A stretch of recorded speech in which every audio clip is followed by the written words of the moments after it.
আমাদের সকলের মধ্যেই না একটা ছোট্ট বাচ্চা লুকিয়ে থাকে।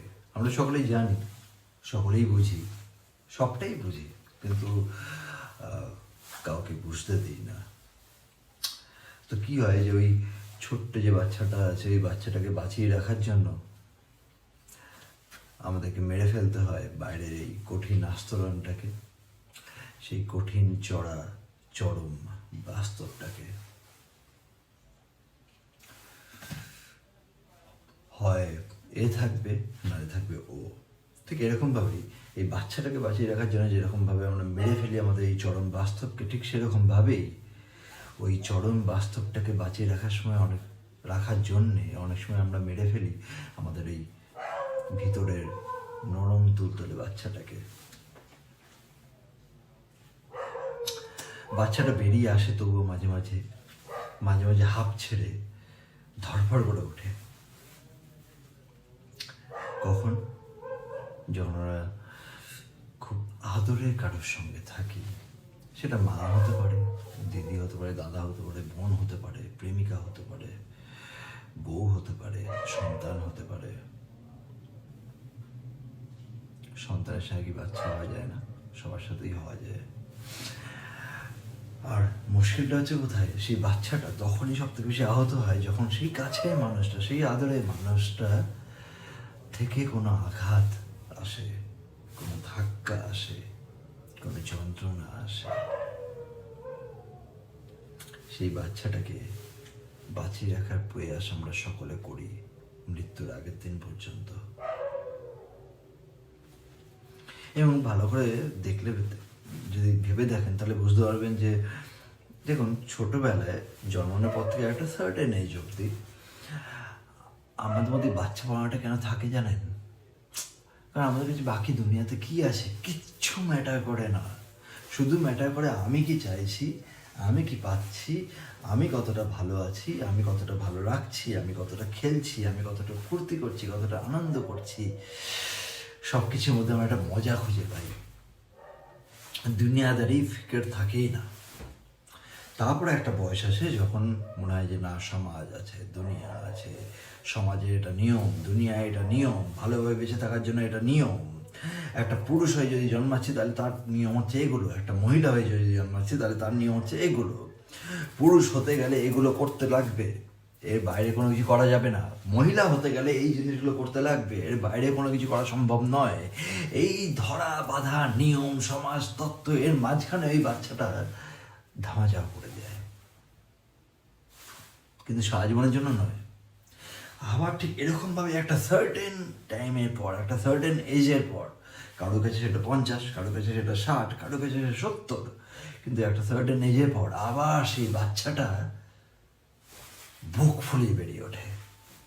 কারণ তখন আবার তার কাছে দুনিয়াদারির কোনো মানেই থাকে না। কারণ সে সব কিছু দেখে নিয়েছে, সে বুঝে নিয়েছে যা করেছি, যা হয়েছে, যেটাই হয়েছে, কোনোটাই কোনো মানে নেই। কে কি ভাবলো সে আর পরোয়া করে না, কে কি মনে করলো সে আর পরোয়া করে না। সে শুধু সেটাই পরোয়া করে যেটা সে চায়, তার শিশু মনটা যেটা চায়। তাই জন্য আমরা বলি, একটা মানুষ যখন জন্মায়, বাল্যকালে শৈশবে সে যেমন শিশু থাকে, বার্ধক্যে সে আবার সেরকমই একটা শিশু হয়ে যায়। আমরা বুকের মধ্যে কত আশা, কত স্বপ্ন, কত যন্ত্রণা নিয়ে প্রত্যেক দিন প্রত্যেকটা মানুষ চলি, তার কোনো ইয়ত্তা আছে কি? নেই। যাই হোক, আমার কথাগুলো যে জ্ঞান শোনাচ্ছে, আমি আগে থেকে ক্ষমা চাইছি। আমি কিন্তু কাউকে জ্ঞান দিতে চাই না। আমি সম্পূর্ণভাবে সেই কথাটাই বললাম যেটা আমি অনুভব করি, আমি মন থেকে ফিল করি। সেই কারণের জন্য এই ভিডিওটাতে কোনো কাট নেই। এমনিতেই ইউটিউবে আমি একেবারেই নতুন, আমি জানি না হাউ ইউটিউব ওয়ার্কস, এটা কীভাবে করে, কীভাবে ভিডিও পপুলার করতে হয়, কীভাবে কথা বললে মানুষের পছন্দ হবে, কীভাবে কথা বললে মানুষের পছন্দ হবে না। কারোর মনে হবে যে আমি ওভার স্মার্ট, কারোর মনে হবে আমি আন্ডার স্মার্ট, কারোর মনে হবে আমি প্রচণ্ড স্মার্ট, কারোর মনে হবে আমি একটা বাল। কি যায় আসে? কিছু যায় আসে কি আদৌ? আমি অনেক ভেবেছি, আচ্ছা, এ বলছে এরকমভাবে কথা বলা উচিত, তাহলে আমি ওইভাবে বলবো। এ বলছে ওইভাবে কবিতা পড়া উচিত, তাহলে আমি ওইভাবে কবিতা পড়বো। এ বলছে আমার ওরকমভাবে বাল ছেড়া উচিত, তাই আমি ওইভাবে বাল ছেড়বো। কেন ভাই? কেন অভিনয় করব? কেন আমি নাটক করব? কেন আমি মিথ্যেটা মানুষকে দেখাবো? আমি তো এটাই আমি। যদি মানুষ গ্রহণ করছে খুব ভালো কথা, যদি না গ্রহণ করছে আরো ভালো কথা। মানুষ গ্রহণ করবে না বলে আমি বদলে যাব? সম্ভব? সেটা সম্ভব নয়। আমি বাস্তবে এইভাবেই কথা বলি বস। তাই ভিডিও বানাচ্ছি বলে লোকের সামনে ন্যাকাচোদা সেজে ভদ্রভাবে ভদ্র ভাষায় কথা বলতে হবে, তার তো কোনো দাসখত দিয়ে লেখাই আমি কাউকে, কোনো চুক্তিবদ্ধ হয়নি আমি কারোর সঙ্গে। তুমি বাল কথা বলতে পারো না, লোকের সামনে নাটক চোদাও, সেটা তোমার প্রবলেম। আমি বাড়া এরম ভাবেই কথা বলি, এরম ভাবেই বলবো। যাই হোক, সরি আমি যদি একটু বেশি রোড হয়ে গিয়ে থাকি, আবারও বলছি, কিন্তু এটাই আমি বস। আর একটা যদি এইগুলো শোনার পর যদি কারো মনে হচ্ছে যে আমার একটা কবিতা আছে, সেটা কারো কেউ শুনতে interested, then I will recite this poem. And যদি শুনতে ভালো লাগে খুব ভালো কথা, না ভালো লাগে কোনো অসুবিধা নেই। ভিডিওতে আমার এমনিতেও ভিউ হয় না, এমনিতেও কোনো ভিউ হয় না, হবে না। কিন্তু ভিডিওতে ভিউ হচ্ছে না বলে আমি নিজের সত্তা বেঁচে দেবো, সেটা তো হয় না। ভিডিওতে ভিউ হচ্ছে না বলে, মানুষ দেখছে না বলে আমি আমার সত্তা রামসত্ত্ব বানিয়ে ছাদে রোদে শুকোতে দেবো, সেটা তো সম্ভব নয়। আমি তো এটাই বস। তোমাদের যদি ভালো লাগছে খুব ভালো কথা, যদি ভালো না লাগছে আই ডোন্ট গিভ আ ফাক। এনিওয়ে, কবিতাটা যেটা ছিল সেটা হচ্ছে এটাই যে ট্যারেন্টুলার ঘর। তোমাদের মধ্যে প্রত্যেকের মধ্যেই না ট্যারেন্টুলা বাস করে। ট্যারেন্টুলা বোঝো? একটা মাকড়সা, প্রচণ্ড বিষাক্ত, মানুষ মারা পর্যন্ত যেতে পারে টাইমলি ট্রিটমেন্ট না করা হলে। তো আমাদের প্রত্যেকের মধ্যে ওরকম একটা ট্যারেন্টুলা বাস করে, কিন্তু কেউ আমরা তাকে কন্ট্রোল করতে পারি, কেউ কন্ট্রোল করতে পারি না। যারা কন্ট্রোল করতে পারি না তারা বিষ ছড়াই।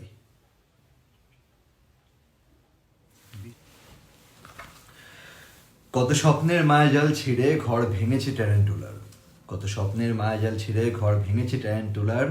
করের মাঝে ঘরের হাড়ি, কর্ণ প্রাচীর পাচ্ছে আড়ি, নারী থেকে নারীর খবর, সেই খবরেই বাজায় গরম। করছি সবাই অস্ত্রোপচার, সালা চোখে পড়ে বায়নাকুলার। মুসলমানের ইমান বেচে ইঁদুর শীত কেটেছে, হিঁদুর বাড়ির গোয়াল ঘরে ধর্মের সাপ বিষ মেরেছে। এইভাবেতেই খবর চলে বস, এইভাবেতেই খবর চলে, এইভাবেতেই খবর চলে, এইভাবে আজ চলছে দেশ। আসল শত্রু কে তোমার? আসল শত্রু কে তোমার? এই দেশেরই নাগরিক নাকি অন্য দেশের গুপ্তচর?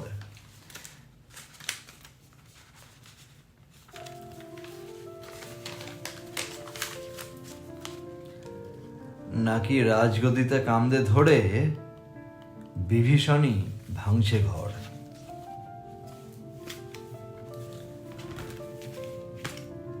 আমি অত নাটক করে কবিতা পড়তে পারি না, লিখেছিলাম ঠিক আছে, মুখস্থ রাখতে পারিনি বস, দেখে পড়লাম।